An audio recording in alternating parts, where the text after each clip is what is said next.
I have watched 96 2025 films so far. Since I'm so close to 100, I thought it's fitting to rank all of the films on Letterboxd. Similar to 2024, I've already done a ranking. It's got a bit out of control. When it's so many films and you can't properly see the whole list, it just like confuses everything and it doesn't really feel like a true ranking. I've done what I've done last year where I've sorted it by the film I've watched the soonest to the film I watched the longest time ago. So starting with Predator Badlands. I watched this one yesterday. I think it was a really good Predator film. Like Dan Trachtenberg, is that how you say his name? He's actually perfect for this franchise, to be honest. Like what he's done with Prey and having that set during this time period, the Comanche tribe or whatever. And then you have Predator Killer of Killers, which I'll get to later down the list. And then you got Predator Badlands, which switches up the formula, has the whole thing taken place from the titular Predator's perspective, which we haven't seen before in a film, which is, and it's really cool following this Predator and having him be the good guy. I think it works. There's a lot of comedic elements in here as well that surprisingly work as well. Where's Taylor Swift coming from?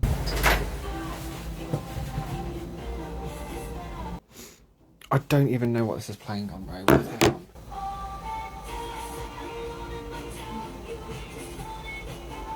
Next one.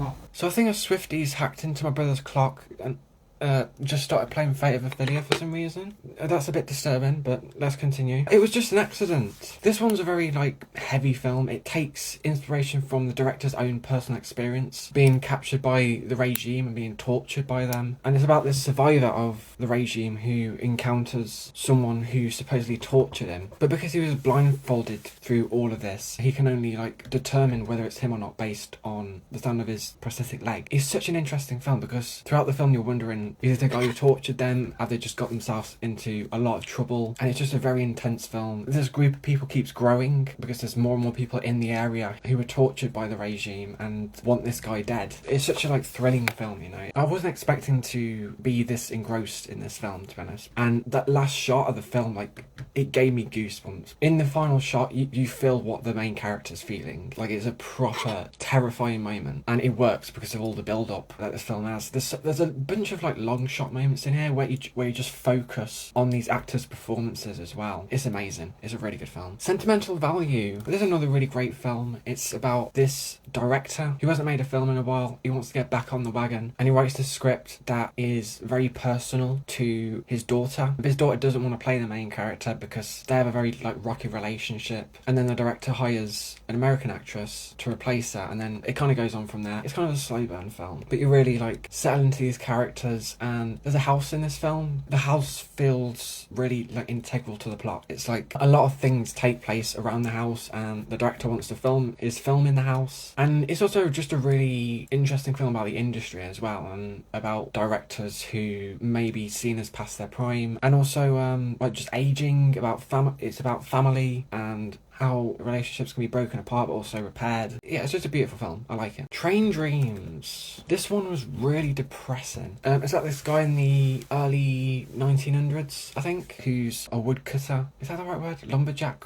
I don't know the right word. It's another slow burn film. It really lets you take in these environments and it just makes you realise how beautiful the woods are. It's another film about family, but this one is way more depressing because this guy really loves his family, and then something absolutely tragic happens, and then he just becomes this lonely, depressed wreck of a person. But it shows him kind of overcoming that grief. It's another really beautiful film. Mighty Supreme. I know it's a bit soon in the video, but this is number one. This one's another very thrilling film, but this one's proper thrilling. It's non-stop, just so energetic. It's just such an energetic film. Timothée Chalamet delivers an amazing performance. I'm reiterating what a bunch of other people have said, but period setting's great. The soundtrack's great as well. I like how it's set in the 50s, but it has an 80s soundtrack. It is kind of odd how they do that, but it kind of makes the 50s seem like this super energetic time period, and more energetic than it actually was. The ping pong scenes in here are just the tip of the iceberg, but they're so engaging to follow. I like how you see the ping pong scenes from the audience's perspective in here as well. There's a lot of audience shots which you don't really get to see in sports films. You don't really get to see the audience's perspective on everything. It really brings you into this environment and the stakes of what's going on. There's also some absolutely shocking scenes in this film, absolutely out of left field, I was not expecting coming scenes. It really makes this film just absolutely non-stop. The dialogue's amazing. The ending is really satisfying, but also I don't know if it feels deserved for the character, which kind of works because Marty dreams big, as the tagline of the film says, but he maybe goes too far in a lot of places. It causes a lot of harm to other characters, but all he wants to be is the ping pong champion. And constantly throughout the film, he puts other things aside just for that like top spot, just to become the best at ping pong. And at the end of the film, he kind of does that, and it's like he can live his life again. I'm waffling too much about this film. I've got like over 90 more films to go through. Eternity. This is a really beautiful film. It presents the afterlife in a really interesting way. It's about this guy who has a heart attack, passes away, goes to the afterlife, and he already knows his wife doesn't have long left to live as well, because she's dying from cancer, I think. So she waits for his wife, and then someone else comes into the picture who was married to his wife in the 1930s before he was killed in the war. So that creates like a really interesting love triangle. The visuals in this film are amazing. It's just so vibrant. It's such a vibrant film. I feel like they could have done more with like the eternities, because basically the afterlife is kind of like a hotel. It's like this big hotel, and then you get to pick which eternity you want to go to, and then you go to all these different eternities, which is like outside of the hotel where you have to spend eternity. You can't go back into the hotel after you've escaped. I think that concept's really interesting, but I felt they could have shown a bit more of the eternities. Great acting performances from the three main leads as well, and you kind of get why it's such a hard decision to make. Whereas some other films with love triangles, it's like what are you doing? Just like choose one of them. You know, I'm already struggling where to place these films, but I'm only 6 films in. I'll put it there. Zootopia 2. I think this might be better than the first film. I'm not gonna lie, I did know that there was a twist villain coming in this film, because I kind of spoiled it for me, because I watched a few reviews before going into the film. So I know there was a twist villain, but I didn't know who it was. I immediately knew who the twist villain was when they were introduced, before they were revealed to be the twist villain. I was like, that's obviously the twist villain. There are some aspects that are kind of predictable about this film, but I think it explores this anthropomorphic world in a really interesting way again, like the last film. The furries are going to love this one. Nick Wilde, Judy Hopps are 2 great main characters to follow as well. They're just a great duo of characters. They work really well off each other. Really great voice performances. It gets kind of dark near the end as well. There's some characters that are close to dying at the end of this film. It's a very well done film. In Whose Name? Yeah, this one's going near the bottom. This is about Kanye West. It follows him from like 2008 to present day. It's very messy. Going in, I expected it to be something like Genius, which was a phenomenal documentary about Kanye's early career before the college dropout, and then him trying to get signed to a label and everything. He was just so hungry. It's a documentary, but like the narrative to it was really great as well. Genius follows the rise of Kanye. This film follows the decline of Kanye, and it's really depressing to watch. Like, there's not a lot of like engaging moments in it. It's just like Kanye just having mental breakdowns, having like bipolar episodes, saying like the most horrible stuff, and it's just like sad to watch. Also, Chris Rock shows up a shocking amount of times in this documentary as well, and he seems like a proper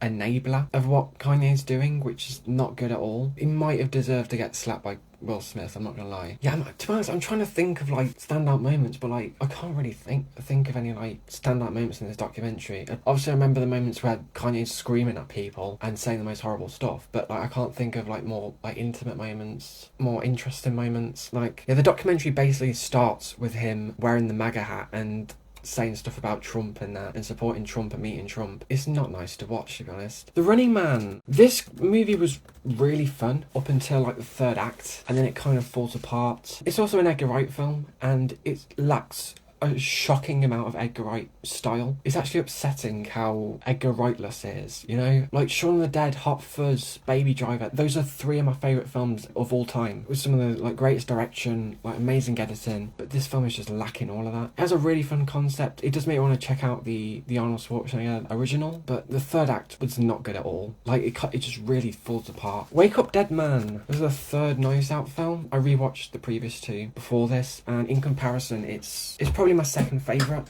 of the trilogy. Rian Johnson could just keep making these films with Benoit Blanc, solving these mysteries. I would be there every single time. It just doesn't get old, in my opinion. This film has such a good ensemble cast as well. There's so many twists and turns. It's just so engaging. He makes these films so that they're so fun to watch on rewatch as well, because once you know who the murderer is and what's actually going on, you can go back and see it from a different perspective. Yeah, it's going up to number 2 for now. Chainsaw Man, the movie, Reze Arc. This has some of the most insane animation I've I've seen ever, to be honest. I watched the series before this, and I really enjoyed the series as well. I thought the series was pretty good. There was some like weird filler moments that weren't that great, but I think this movie just has really good pacing. Compared to the series, it doesn't have a lot of filler moments. It's just like action-packed, basically. There's so many great character moments. There's a twist villain here, which unlike Zootopia 2 actually got me. It was just insane. And they were a really threatening villain as well. Their like power set and what they could do made them so threatening. I think it's a really, really well done film. Jay Kelly. I don't think I've watched any Noah Baumbach's. What is his name? Noah Baumbach. Yeah, I haven't watched any of his films before, to be honest, apart from this one. I do really need to, because I did really enjoy Jay Kelly. I thought it was a really good character study, I guess, on this actor who just doesn't have that many people around him who really care for him anymore. A lot of the people around him only really want him for money, and he's made a few enemies. I like how it goes back throughout his life and how he got into acting. And it also focuses on Adam Sandler's character as well, who's the manager, who also has his own struggles as well. And it's just a very like human film. It's about a larger than life actor, but it really humanises him, which I really like. There's some really well edited scenes in it. The whole train bit is amazing, where they're on this train travelling and there's a bunch of people on the train who recognise him. It's just very wholesome in some moments. The final scene of this film was amazing. It's kind of fourth wall breaking as well, because oh oh ow. It's fourth wall breaking, but also it kind of looks back on Jay Kelly's life, but also looks back on George Clooney's life. The final shot of this film is probably like one of the best final shots of any film ever, bro. It was just an accident, might compete with it a little bit, but yeah, it's an amazing final shot. I think I might put it above sentimental value. Five Nights at Freddy's 2. My brother loved this film because he's a big fan of Five Nights at Freddy's, and I think he's willing to defend his life for this film, lads. It is like really stupid fun. The first film was kind of boring, but this film was actually kind of stupid.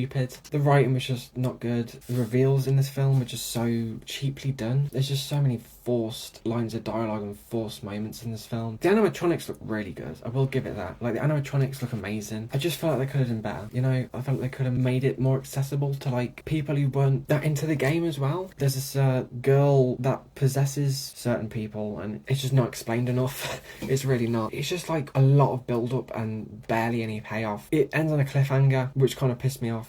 I just hope the third film's better. I'm pretty sure we're getting more Matthew Lillard in the third film, which I'm excited for. The Ballad of Wallace Island. This is a really good British film. It's just a really wholesome film. It's about this guy who lives on an island. He won the lottery. He lost his wife. He's all alone on this island, and with this money he decides to pay two of his favourite artists to come together on this island and play for him. It's a really funny film, but it's also really heartbreaking. This is one I'm going to put near the top, I think. I thought it was really wholesome. And again, it's very British. Oh, another British film. I didn't realise I watched these two back to back. I swear. This is another really good British film. It's one of my favourites of the year. It's about this kid who develops Tourette's, and then it spans throughout his life after that, and how he learns to live with Tourette's, how he gets a job, how he gets welcomed in by this family. It's a biopic, so it's based on a real guy's life, which is really interesting. There's this clip online. I didn't even know it was based on that guy, because I've seen clips of him online before where he elbows a woman in the head. I didn't know this film was based on him till the credits were actually played that clip. But yeah, it's a really good film, and it kind of brings more awareness around Tourette's as well. There's some stuff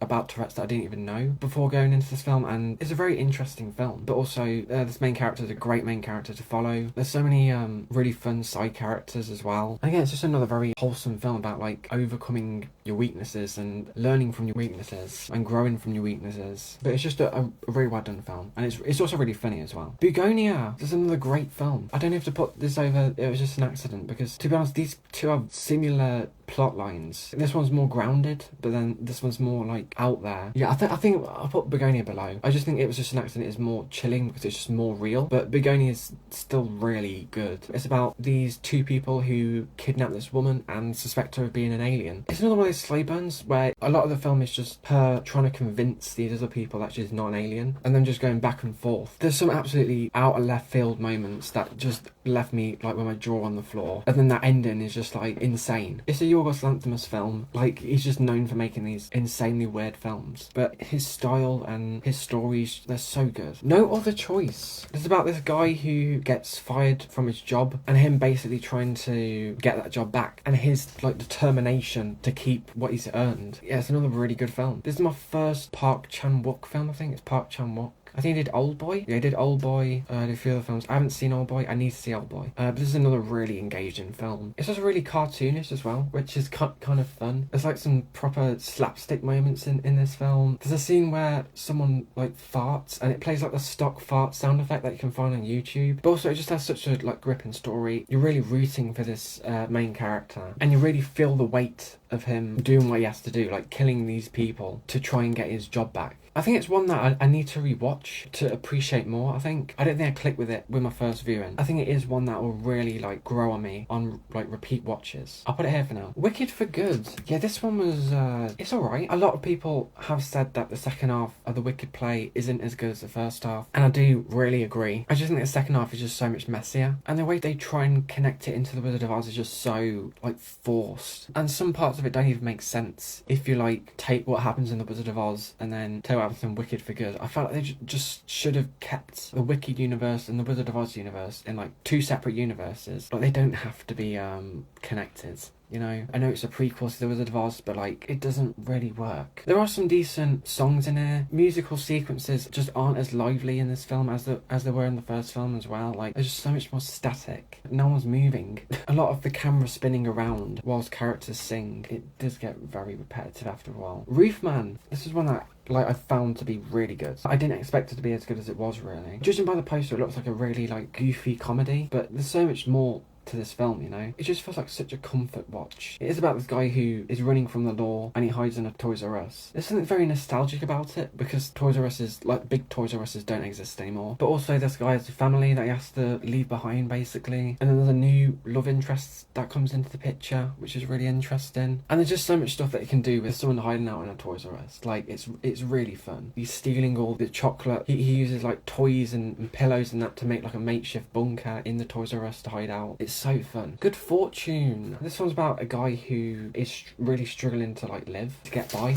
He's sleeping in his car. He gets this job cleaning for this rich guy, but then something happens where he ends up firing him. So he's back to sleeping in his car and that. And then he's about to end his life when this angel comes and basically swaps lives with the rich guy. It is a really fun film. It's a bit on the nose with like rich people are bad. Rich people need to change their ways of thinking. Rich people need to pay people properly. Which is a good message, but it is very on the nose how it does that. Some of the comedy doesn't work. Keanu Reeves plays the angel and he is very wholesome in that. But there's this whole fish out of water plot line with him where his wings get taken away from him because he's not supposed to help this guy. And then it's this fish out of water thing where he's trying to get a job and live. And I feel like it kind of adds this extra plot element to the film, which just kind of overcomplicates it and just adds too much to it. If it's just stuck to these two characters' lives with Keanu Reeves as like the side character, then I feel like it would work a little bit better. It's a really fun film overall. I like it. The Smashing Machine. This is the not as good Safdie brothers film of the year. This is from Benny Safdie. This is from Josh Safdie. I thought this was a good biopic overall. I think the Rock does a great performance in it. I just don't think it was memorable enough and it didn't make an impact enough. I just felt like it should have had more weight to it. There's a lot of emotion to it. There's a lot of emotional moments and a lot of vulnerable moments from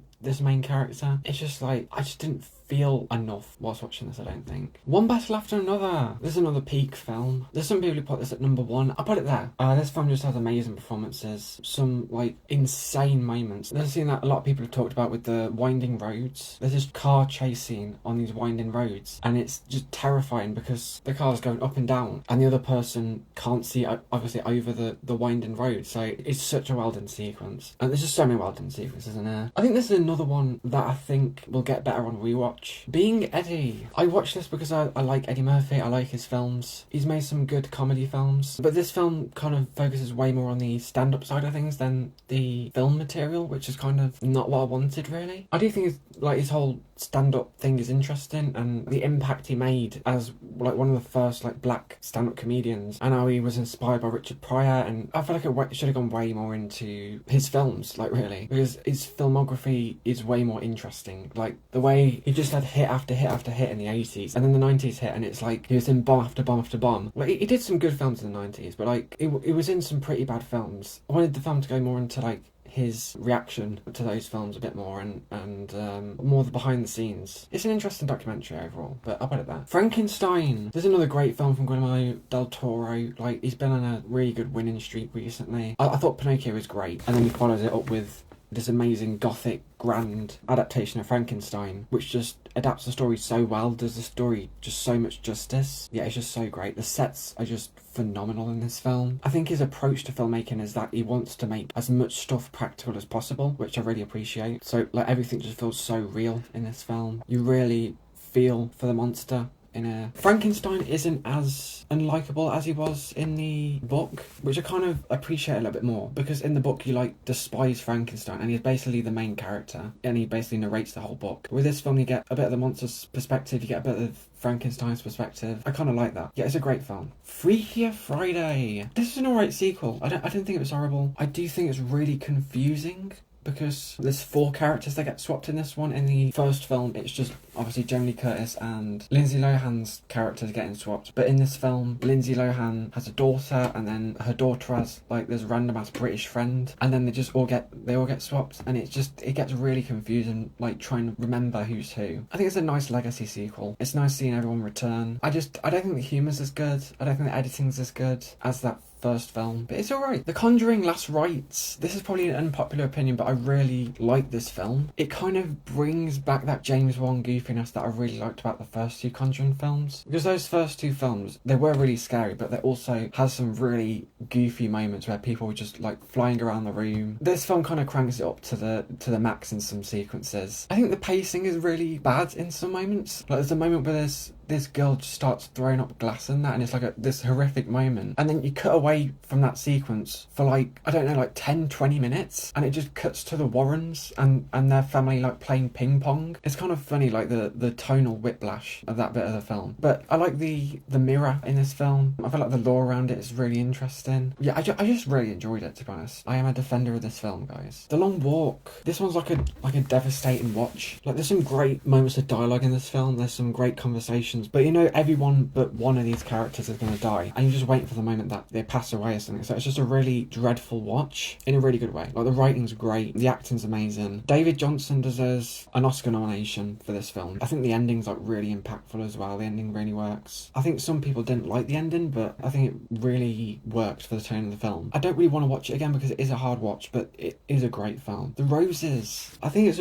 a remake. I didn't even know it was a remake before going into this, but I was talking about it with my mum, and then she said, oh, it's a remake of War of the Roses. I don't even know what War of the Roses is, to be honest. I haven't seen it. I thought it was a really funny film. It is really funny. It's from the same director as Meet the Parents and Meet the Fockers, I think, which are 2 really cringe comedy films. And just the back and forth, like Benedict Cumberbatch and Olivia Colman have in this film, is really funny. It gets to the point where they keep one-upping themselves. They keep doing worse and worse stuff to each other, to the point where it kind of gets depressing, and then they kind of realise like they've gone too far, and the relationship is just like fell apart so much. But it is really funny, because like one person's life is just gone so downhill, and then the others is just like going really well. Yeah, the more I talk about it, the more I actually like it. It is a really funny film. Clown in a Cornfield. This film was painfully generic. I think it was alright until like the 3rd act. I'm just gonna spoil this film because it's the most predictable ending anyway. But like, it's revealed that the clown was multiple people in this town. It's just such a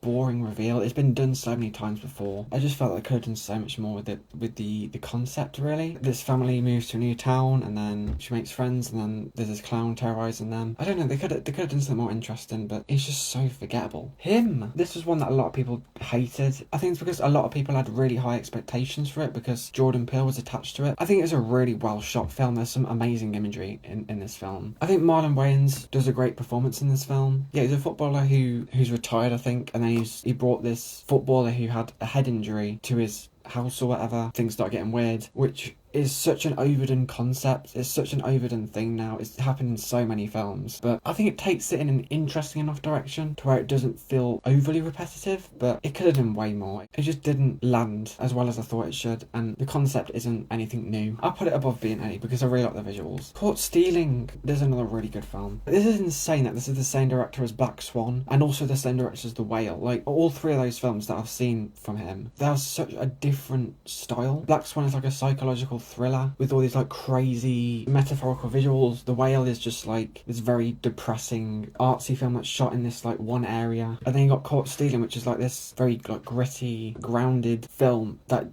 it's not grounded, is it? it goes to some really crazy places. Like, there's so many twists and turns in this film that just like left my jaw on the ground. There's some moments that lead you into like a false sense of security, and then out of nowhere, like something absolutely shocking happens that makes you realise, oh, no character is safe in this film. Put it there. Jurassic World Rebirth. I hated this film. I think hate is a strong word. Okay, I think hate's a strong word. This was so boring. It was just so generic for a Jurassic Park film. It does nothing new. Scarlett Johansson's character is just so boring. Like, none of the characters in this film are interesting at all. I couldn't tell you the occupation of any of the characters in this film. I just think they should just nip the Jurassic World franchise in the bud, because they've tried so many times to make a good Jurassic Park film after the first one, and they just failed constantly every single time. You know what, I'm going to put it at the bottom, because at least I enjoyed Final Fantasy Phase 2 a little bit more. I had a better time with it. Weapons. Zach Cregger has done it again. I really love Barbarian. That was a film that just completely shocked me with its twists and turns. And this film is a bit more like linear. It doesn't take as many twists and turns, but the eeriness around these children disappearing and then this mystery about trying to find out what's going on is really interesting. There's some really funny moments in here as well. The final act of this film is just insane. It's funny, it's scary, it's intense. It's everything I want out of a horror film, you know? It's really good. It's been a film that a lot of people haven't stopped talking about as well, which is just a good sign when it comes to a horror film. I'm going to put it near the top. Nobody 2. This film was so just forgettable compared to the first film. It had some decent fight scenes, like there's a fight scene on the boat. I think it's like a duck boat or whatever. That's kind of fun, but it's kind of just a rehash of the last film. I can't remember anything else. I just remember the choreography being really good. Like, the fight scenes are really good, obviously. It's got nothing on the first film, and I just think the holiday setting is just not as interesting. I might put it down here, you know. The Naked Gun. This is a really good reboot. I watched all the original Leslie Nielsen films. They're just amazing parody films, and it's nice seeing the parody genre coming back, basically, with this film. Liam Neeson is just so funny in this film. There's so many great visual gags. I do think Leslie Nielsen is a better Frank Drebin. I just think his comedic timing and his facial expressions and everything is just, you can't beat Leslie Nielsen. But Liam Neeson is probably the best possible option you could get as Frank Drebin's son, really. I put it there. Together. This is a really good body horror. It has a really interesting concept to it, where basically these two people fall into a well, and then the water has some like cursed energy around it, I think, that makes them stick together or whatever. It's really weird, and there's some really horrible, disgusting moments in this film. It can also be like really funny as well. I think the balance of the horror and comedy is done pretty well in it, and there's some interesting reveals in the film. The ending's really funny but also like eerie, and then obviously Dave Franco, Alison Brie, they just have some great chemistry because they're obviously husband and wife in real life, so that rhymed. It's a great horror film.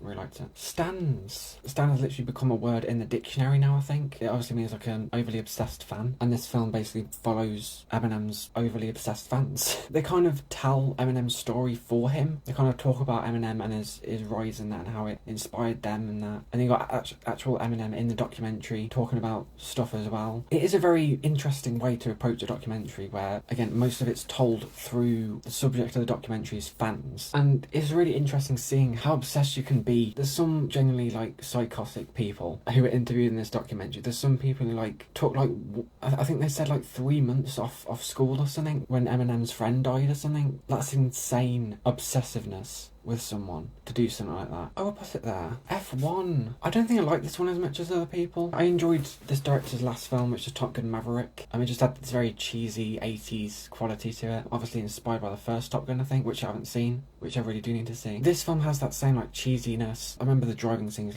looking like amazing. I don't think it's as solid as Top Gun Maverick, but yeah, I'll put it there. Elio. This one bombed. It just didn't deserve to bomb. It's like just a beautiful film about this kid who wants to be abducted by aliens and what happens when he actually gets abducted by aliens. It's really funny, it's really heartwarming. Yeah, it's just very enjoyable. I don't know why more people didn't see this. I might put it above Chainsaw Man, I don't know. Or am I really going to put it above Chainsaw Man? I'm going to do that. Bad Guys 2. I know a lot of people said that this one was better than the first film. I didn't really connect with this one as much, I'm not going to lie. I thought the first one was like a really good film about these group of Heisters?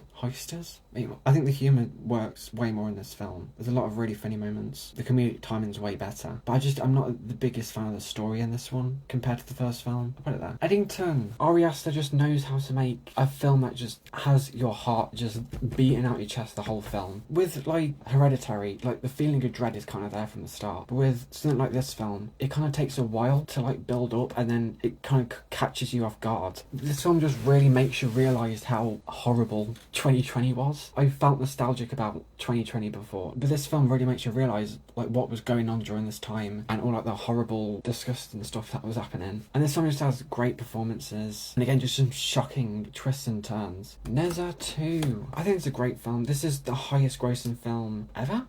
No, it's not. It's a very highest grossing film.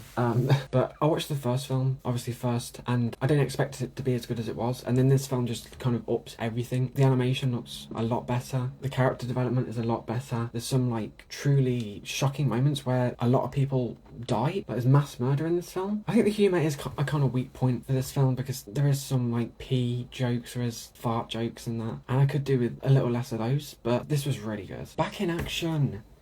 This is going right to the bottom. I don't know why I watched this film, to be honest. It was getting like rubbish reviews as well. But it was like, oh, it's Jamie Foxx, it's Cameron Diaz. Cameron Diaz hasn't been in a film for like over 10 years. I thought, I'll give it a watch. How bad can it be? It was really bad. The humour in this film was just terrible. Some of the jokes in this film were just painful to sit through. The plot is insanely generic. There's some characters in here that were just unbearable. I don't know why I gave it the time of day, but I did.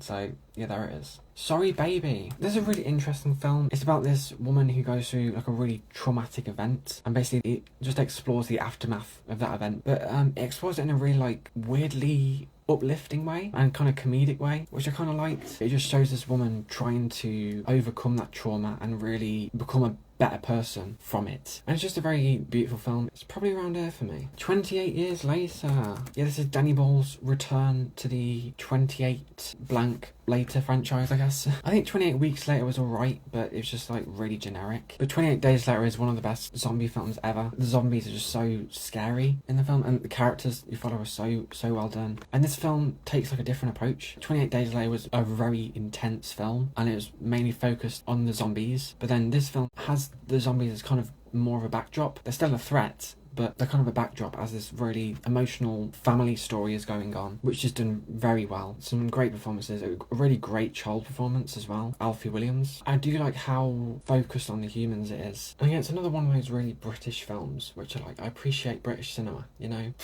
I'll put it there. Happy Gilmore 2. This is one that divided a lot of people. A lot of people really didn't like this film. They didn't like the humour, they didn't like the cameos, and then other people think it's just goofy fun time. I was kind of leaning more on that side. There is some crazy character moments that happen in this film, especially in the start. I don't want to spoil this film, but it does happen in like the first 5 minutes. But Happy Gilmore's wife just dies in the most like stupidest way possible. It kind of makes the film go in this like really odd direction, and it gives Happy this character arc of basically giving up golf. It's kind of interesting. The cameos in this film are just insane. There's just so many cameos, but there's also some really fun gags in here. You got everyone's like son turning up from the first film. It's goofy, it's stupid, but I had a fun time with it. Fantastic Four: First Steps. Yeah, this is a really good Fantastic Four film, which we haven't had before. I thought the 2000s one was alright, but like some of the decisions and some of the moments in that film were kind of just odd. But this film just felt like a proper Fantastic Four film. I love the style to this thing as well. It just has a really great style to it. There's an actual like proper real threat in the form of Galactus, and you really see the family like working together as a team trying to stop Galactus from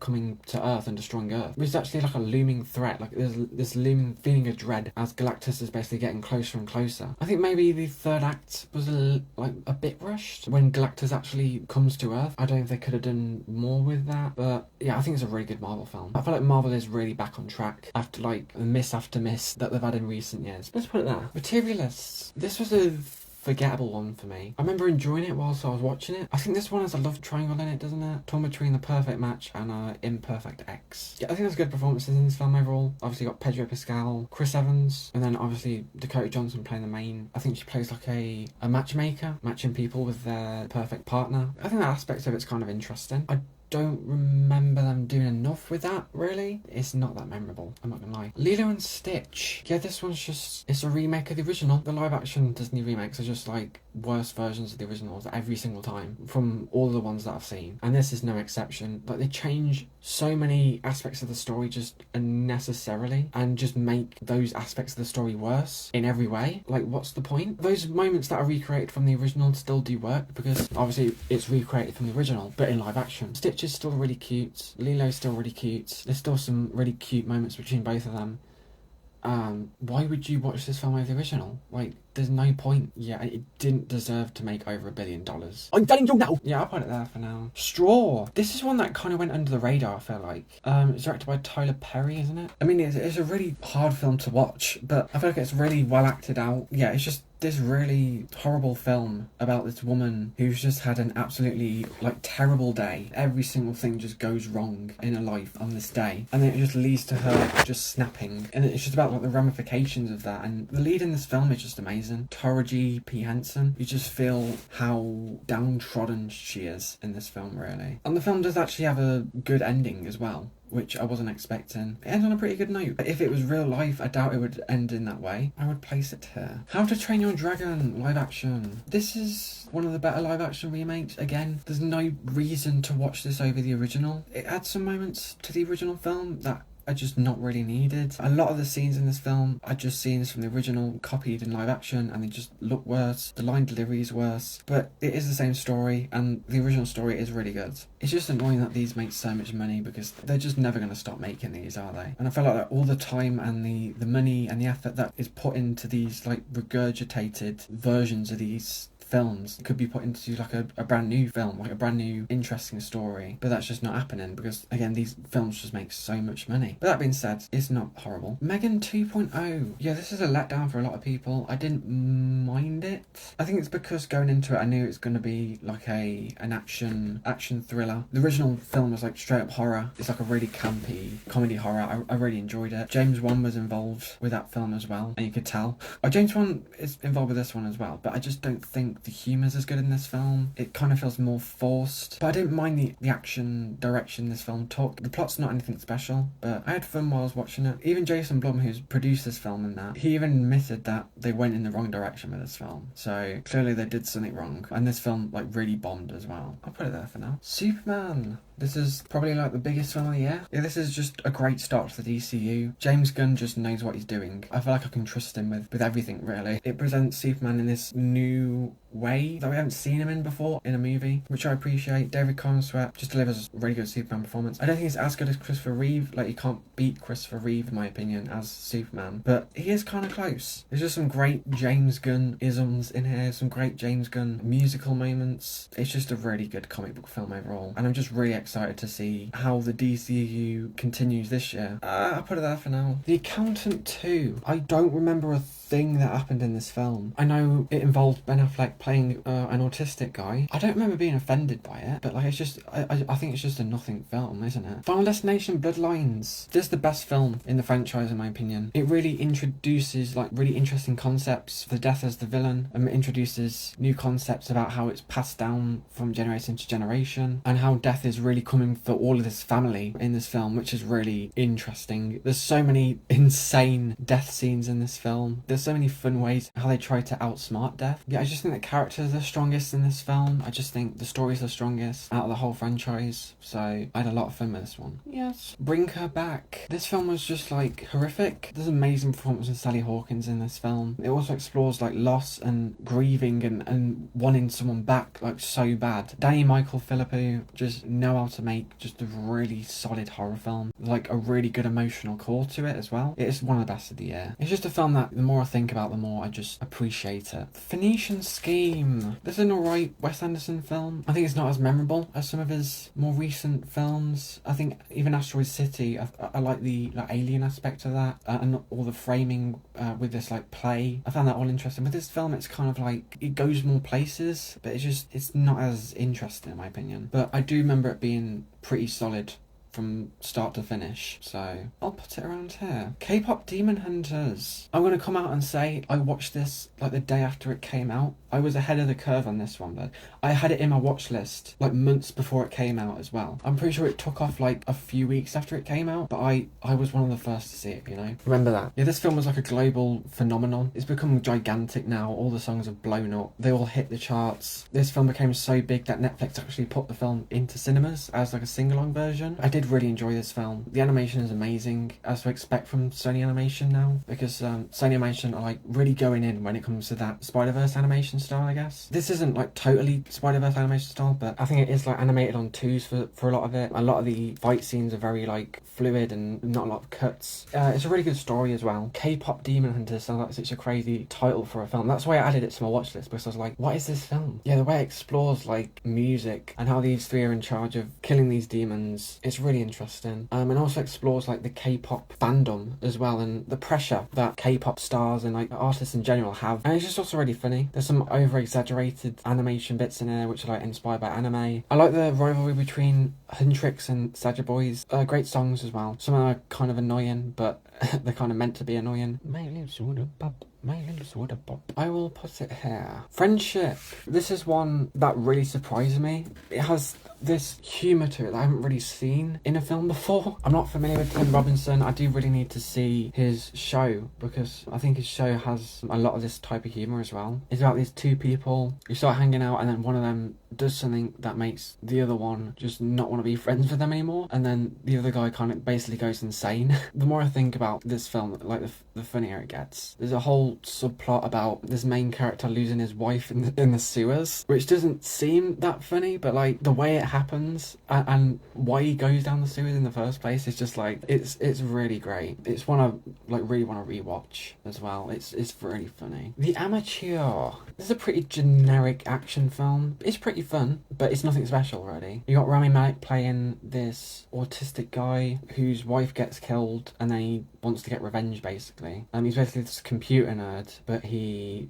ends up using his autistic abilities to like, I don't know. He basically uses his special hacking abilities or whatever to like outsmart these people and just get revenge. You know what? I think I had more fun with it than I did Materialist, so I'll put it there. Predator Killer of Killers. This is another Dan Trachtenberg.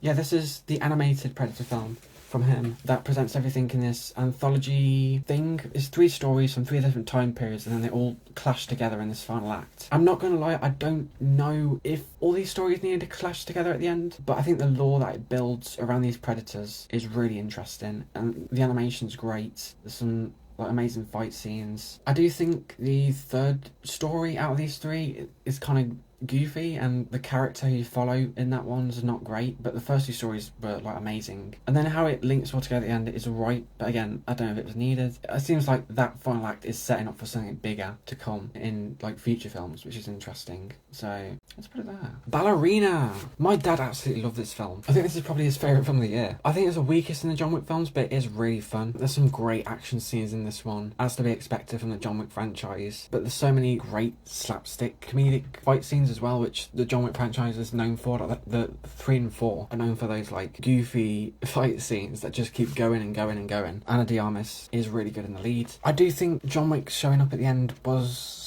a little bit needed and doesn't really make sense, but like it's John Wick showing up, it's hype. Put it there. Sinners. Yeah, this one's going to number 1, bro. I mean, it's very close between Martyrs Supreme and Sinners. It's my favourite film of the year. It just feels like cinema. You know, Martyrs Supreme feels like cinema as well, but like just the visuals of Sinners, the mix of how it's like a period drama that turns into this vampire horror in the second half. It's just amazing. It just looks amazing. The music's great. There's some insane visual sequences in this film. Everyone talks about that scene in the juke joint where this guy starts playing, and then you see music from the future and like music from the past and the future, and like it all comes together. The ending's amazing. My only complaint would be that scene that plays a bit after the credits, I don't know why it played after the credits. It should have just continued on from there, because it makes me angry that some people walked out before that scene, because that scene was basically the end of the film, and the fact that some people walked out before then just infuriates me. But it is my favourite from the year. Havoc. Oh my, the The juxtaposition, bro. I'll put it over Back in Action because Back in Action was painful to watch. This film was just boring to watch. I feel like it tries to go for like John Wick action style with some of the action sequences, but I just felt like it fails. It doesn't have that same sauce. I think there's just a lot of shaky cam in there as well. The Ugly Stepsister. This film was gross. I think the marketing tried to make this seem like a kind of successor to The Substance, kind of, but it's really nothing like that. It's a take on Cinderella, basically, from the Ugly Stepsister's perspectives, which I found to be really interesting. But it's one of the sisters trying to alter her appearance to be pretty enough to go to the ball, and the extremes that she goes to. The scene with the tapeworm, where she takes the tapeworm out of her mouth, was what... Ugh. It's one of the most grossest things I've seen in a film ever, probably. It literally made me like gag. It is a really good body horror, and again I like how it has a different perspective on the Cinderella story. We're going up beside mountain. I've got K-pop demon into songs stuck in my head now. Mission Impossible: The Final Reckoning. This one was a good conclusion to the franchise. Like the underwater scene in the submarine or whatever was great, and then the scene on the plane was amazing as well. Those are two like all-timer action scenes from the franchise. I do agree with a lot of people saying that the first act was just so messy. There's such an over-reliance on flashbacks, and just it's not really an over-reliance, they don't need to be there. There's way too many flashbacks, and just the pacing of that first act is just really just terrible. I don't know what happened there, to be honest. And the way they try to link it into past films as well, it's kind of messy. I get it's supposed to be a final film and they're supposed to like link it all to the past films, but the way they do it, I wasn't the biggest fan of it. I like how they continue on from the last film, but then when they try and connect it to films like before then, it doesn't work as well. They try and connect it to Mission Impossible 3 a lot. Again, there's some amazing action scenes in there. I think it concludes really well. I'll put it there. No, I'll put it there. Opus. This is about a woman who goes to a weird rich guy's place and then weird cult things start happening. Which, again, has been done so many times before. It's not bad, it's just very predictable. Ayoa Debris does a decent performance in there as well. John Malkovich was pretty threatening as the villain. I didn't actually mind the ending. The ending is weirdly satisfying, but again, it's just such an overdone concept. Him does the exact same thing. I might put these together, to be honest, because they're not that different from each other at all, to be honest. I just think Opus has a better ending and it's just a bit more interesting. Him has better visuals, but it's kind of lacking in the story department. The Life List. This was a straight to Netflix film. I think I thought it was alright. I'm pretty sure this woman's mum dies, and instead of the mum giving her like an inheritance or something in a will, she gives her like this list to complete because she doesn't think she's doing enough in her life or whatever. I thought it had a fun concept, to be honest, but I think it was very much a Netflix film. It felt like a Netflix film. I mean, I respect it for being an original story, unlike Lilo and Stitch. Warfare. This one was a really intense film. It's really interesting as well because it's based on real people's memories. There's barely anything in this film that didn't happen in real life, and also the sound design is just insane for this film as well. I think I put it here. It's a really interesting film. It's really interestingly done. I haven't seen a film like it ever. There's not a lot of like rewatchability to it because it is just so intense. It is obviously based on real people, and some of them like did die. It's a very heavy film, but it's really well done. Thunderbolts. I thought I mentioned that I intended to like make reviews on some of these films back in the day, so I made a bunch of thumbnails for all of them. I thought I'd just show the different thumbnails that I made for these films, but I never ended up making the reviews, so at least they're not going to waste because I'm showing them there. But yeah, this is a really good Marvel film. I like all the head sequences as well. It really reminded me of Eternal Sunshine of the Spotless Mind. I'll put it there. Drop. This is an interesting film. It's about this woman who gets airdropped in like an air restaurant, like a tall restaurant or something, and she has to find out who airdropped her, and she's airdropping her like very scary messages. It's more intense than I'm explaining it. This is just a really fun horror film. Like, it plays like a mystery, and then if I do remember correctly, like things start going like off the rails in the third act where like stuff is blowing up and stuff. I can't even remember, but I remember it being a really solid horror film. I put it here. Death of a Unicorn. A lot of people did not like this film at all. I thought it was pretty good. I thought it was really interesting. They hit a unicorn on the road, and the unicorn can like cure any diseases, and they go to this house with this family who start experimenting on the unicorn, and then the family of the unicorn comes to like get their child back. It's a really funny film. It's got like a very odd sense of humour to it, which I kind of liked. I thought the CGI looked really bad for some reason. Like, the CGI on the unicorns looked shockingly not good. But I thought everything else about this film was pretty fun. Yeah, I placed it there. Novocaine. This is another very fun film. It's about this guy who just can't feel pain. He's got a condition, which is an actual real life condition, where you just can't feel pain. And it's him basically going on this journey to rescue the love interest of the film. There's some really good sequences in here, some really funny, like, slapstick moments. Again, obviously he can't feel pain, so he uses that to his advantage in this film. It's really gross and really funny, and yeah, it's a good time. I'll put it there. Mickey 17. This is going near the top. I really, really like this film. I don't think it's as good as Parasite, obviously, because Parasite's literally, like, phenomenal. It's like one of the best films ever. I thought Mickey 17 was pretty good. I thought it was really overhated. It's basically about this guy who signs up to a program where he has to do these dangerous jobs where he dies all the time, but then they clone him. They create a clone of him, and the clones are, like, different every time. It's a really interesting concept, and there's a lot of really over-the-top fun elements to it, which I really liked. I remember it being super entertaining, so I think I'll put it near the top. A Minecraft movie. It was a movie about Minecraft. This movie's so goofy. Obviously it spawned all, like, the memes, like chicken jockey, this is a crafting table, what do you get when you mix hot lava and chicken, diamond armor full set. Obviously I'm Steve, can't forget that one. Yeah, it's a goofy film, but I kind of like the goofy quality to it a lot of the time. Like, it's very stupid. It doesn't look amazing a lot of the time, but I can kind of appreciate it for what it is, you know? Yeah, I'll put it there. The Monkey. This is Oscar Perkins' follow-up to Longlegs, which I thought was one of the best films of 2024. This one isn't as good. It's really over the top. The comedy aspects are just, like, elevated to the extreme in this film. It's based on Oscar Perkins' like relationship with death and how funny of a thing death can be, I guess. It has a really fun concept with this monkey that when it claps, someone dies in this, like, elaborate Rube Goldberg machine way, similar to, like, Final Destination, and things just keep escalating and escalating as the film goes on. Third act is insane. It's a very memorable film, which I can't say about some of the other films. So, you know, I place it here, actually. Black Bag. I'm not gonna lie, I know a lot of other people really like this film. I just found this one a little bit boring. When intelligence agent Catherine Woodhouse is suspected of betraying the nation, her husband, also a legendary agent, faces the ultimate test of whether to be loyal to his marriage or his country. I just couldn't really get into it that much, to be honest. I remember being alright, but I just don't remember it blowing me away with anything, really. Yeah, I put it here. The Last Showgirl. This is another one where I'm struggling to remember the events that took place in this one. Oh yeah, it's a showgirl who is doing her last performance.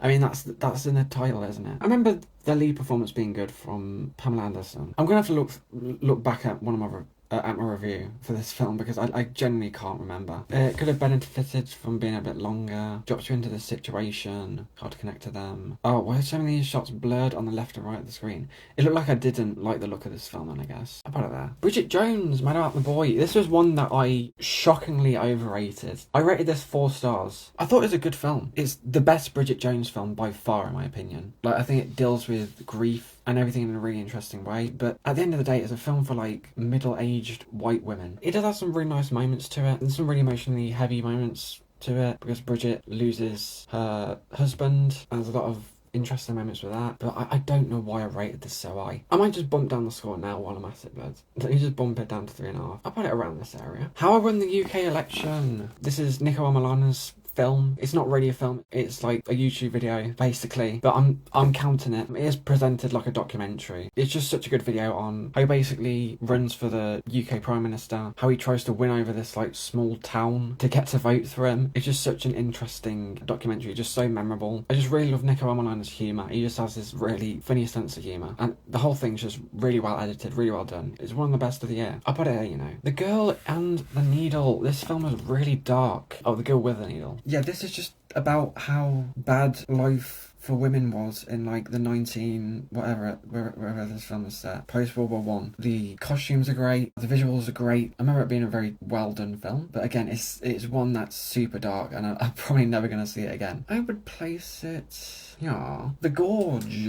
It's about 2 people from 2 different countries, I think, who are, like, on watch over this gorge, and they're told not to go down there, and they go down there, basically. I can't actually remember how they get down there. They fall in love, and they walk over this tightrope to get to each other, I think, or something, or like a zip line or something, I don't know. But I think it breaks, and then one of them falls into it, and then, yeah. But if I remember correctly, I think it's a really good love story, with some, like, horror elements sprinkled into it, with obviously the actual gorge. Yeah, I remember it being pretty fun. I'll put it there. Presents. This is a film that's kind of stuck with with me. I think it's a super good concept for a film about a haunted house taking place from the ghost's perspective, and the ending to this film is just amazing as well. It recontextualizes everything about the film. It is very much a slow burn. It takes like so long to get going because it's just following this ghost, just watching in on this family. I put it here, you know. Heart Eyes. This is a really fun, it's kind of satire of slasher films. It's kind of a horror comedy. I think it kind of tries to satirize horror films, but whilst doing that, it kind of falls into horror movie tropes. But I remember some good sequences in this film. There's some funny moments. I think the design of the Heart Eyes killer is pretty cool as well, but I don't think it's anything special again. Place it there. Dogman. Oh, this is a cute film. It's like for babies.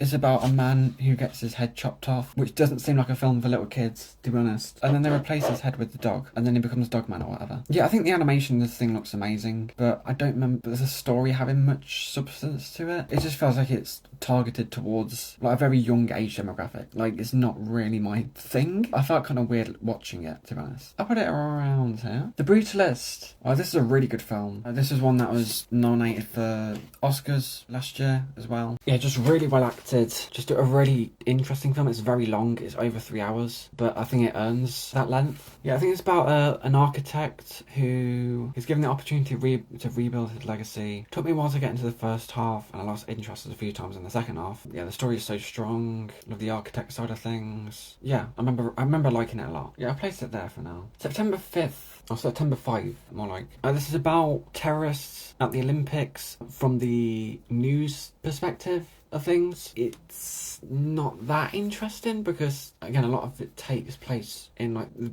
broadcasting crew office or whatever. So the film really relies on the dialogue and like the conversations, and I think a lot of it's really good, but it does get kind of old pretty fast, to be honest. I thought it was good. I'll put it there. Companion. This is about a woman who, I mean, it basically gives it away in the poster. A woman who's a robot, basically. I don't want to give too much else away. I remember this one being very memorable. This is a very memorable film. It's very fun because this robot can do so much, and it kind of feels like a feature-length Black Mirror episode. It's just a very fun time. It is really funny as well. I'll put this one near the top, you know. Captain America Brave New World. This film was disappointing. I mean, I wasn't expecting anything like amazing. Just the marketing and everything around it just didn't look that good. There's a bunch of stuff that came out about production problems and how the reshoots were like pretty extensive. There's a lot of reshoots. There's just some characters completely taken out of the film and replaced with other actors. It's just a mess of a film. But yeah, it wasn't horrible. I'm glad Marvel bounced back with Thunderbolts and Fantastic Four because this film is just not it. I thought the Red Hulk stuff was alright, but they could have just done a lot more with it, in my opinion. It's just a very generic Marvel film.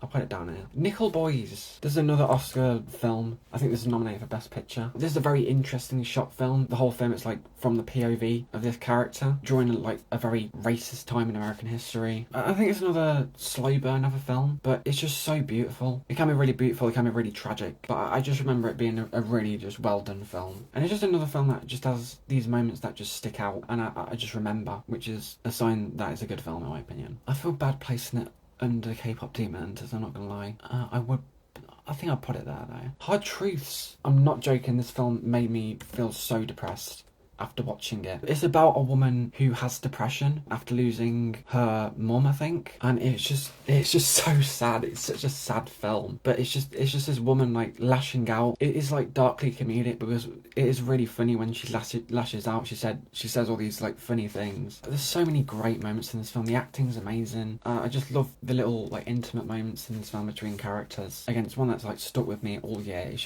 is one of the best of the year. One of Them Days. This is one that I feel like a lot of people overlooked from last year. I thought it's like one of the best comedies of the year. I think this film takes a lot of inspiration from Friday, which I didn't watch until like a few months back. But when I watched Friday for the first time, I realised like how much this film kind of took inspiration. I feel like it kind of builds on Friday, like it adds all these like crazy elements to everything, and having this like clock tick down to when they're being evicted, and they have to make enough money to stop themselves from getting evicted in this time period. And SZA and Keke Palmer just have so much chemistry. It's just really funny as well. It is really funny. It's one of the best comedies of the year. Amelia Perez. Oh my god, okay. Yeah, this film's tragic. It's not good. good, is it? It's really not good. To be honest, I didn't hate it when I first saw it. I feel like 2025 was the year where it really blew up because it got nominated for Best Picture at the Oscars, and there was so much like hate for it. Like people in the trans community and Mexican people came out just saying how offensive the film was as well. I didn't even clock some of the plot elements that were just like so stereotyped, kind of. And also the musical bits, and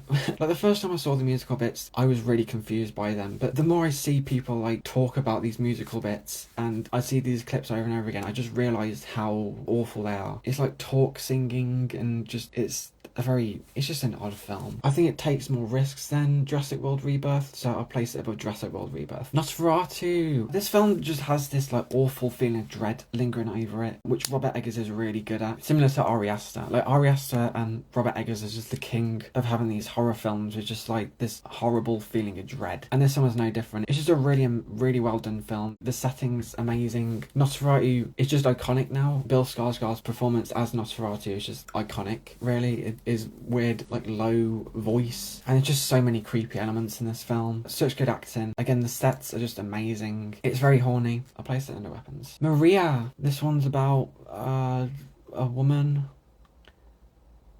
I think it's about an opera singer who lives in France, and it's about her like last days living. I remember this being very much Oscar bait. I remember it being a very Oscar baity film. I just remember it being very boring, to be honest. I think Angelina Jolie does a decent performance, but I don't remember it being that memorable. I think it's around the same ballpark as The Last Showgirl. It's just very forgettable. You know, I might place it a bit higher. You know, I remember it looking good at least. We Live in Time. This is oh shoot, what have I just added? That is not the right film. Cholera. I remember this being a really like, emotionally heavy film. It kind of starts off as like a comedy, and then it like gets darker and darker and darker, and it shows the highs and the lows of like a relationship, and like the pain and the suffering that can come along with like being in a relationship, really. And I like how it's told in this unchronological order, and there's so many just amazing moments between Andrew Garfield and Florence Pugh. Again, it's also a very British film. I do like some very British films. Yeah, I'll place it 24. If you want to have a closer look at this list, then I've left a link in the description. So it's been nearly 3 months now since I recorded that last part, which is really tragic. I had a lot of issues with my laptop. I had a new laptop for Christmas, and then that messed up in the first few weeks of using it, so I had to send it back, and now I'm back to this computer, and it's becoming really laggy because I've had it for so long. I've had to put up with a lot of lag trying to edit the remaining bit of the video. It's been painful, I'm not gonna lie. It's been crashing very often. I've rage quit 1 or 2 times, I'm not gonna lie. I've also got a new mic. Hopefully this sounds better, because I've been using my phone mic. Anyway, you might be wondering why am I back here. It's because I recorded the rest of that video so long ago that I've now watched 3 more 2025 films. First is Blue Moon. This is a pretty big Oscar film. It's nominated for 1 or 2 Oscars, I think. I think Ethan Hawke is nominated for Best Actor. I wasn't the biggest fan of this. I really like Richard Linklater's films. I really love School of Rock. School of Rock's an amazing film. And the Before trilogy as well, but I wasn't feeling this one. It's basically about musicals and theatre, and it's about this guy who is behind this play. I think he's basically washed up and he's at this bar, and his friend's doing better than him, I think. And it's just about him basically just getting drunk and trying to act like he's happy for his friend, whereas like deep down, he doesn't really like his play. I think it is a pretty good concept. It's all set in this bar. It's really insane how they managed to make Ethan Hawke look that small in the film as well. It's really weird. They must have done a lot of like camera trickery and everything, but I wasn't the biggest fan of it, I'm not gonna lie. As you can see, I've placed it between Conjuring and The Monkey. The next one is The Secret Agent. This one's nominated for Best Picture, so this one's a big one. I'm not gonna lie, I wasn't the biggest fan of this one compared to other people. With the title The Secret Agent, I expected this main character to be undercover a little bit more. It is very much a slow burn as well. It's 2 hours 40, I think. It's a long film. I remember the third act being really great. It's really highly intense as you watch this main character basically trying to escape these assassins, I think. But I think the first 2 acts kind of drug the film down a little bit for me, I'm not gonna lie. And then the final one is Arco. This is a really beautiful animated film. film. It just looks amazing. The colours are just phenomenal. It's a time travel film that all takes place in the future as well. This main character is from the future, but then he travels back to the past, which is still the future. It's like 2070 something where he travels to, but he's actually from like 40 something. And it's a really beautiful film. It's a really sad film as well. It ends on a very interesting note. To be honest, I think it ends on a really good note for a sequel. I think they could follow this film up really well with this character as an adult. But that is everything. That is all the films that I've watched, all the 2025 films. I have started my 2026 list. If you want to like that one up, that'd be greatly appreciated. I've watched 9 films so far. So yeah, if you like this video, please leave a like. If you didn't, please leave a dislike. And I'll see you next video.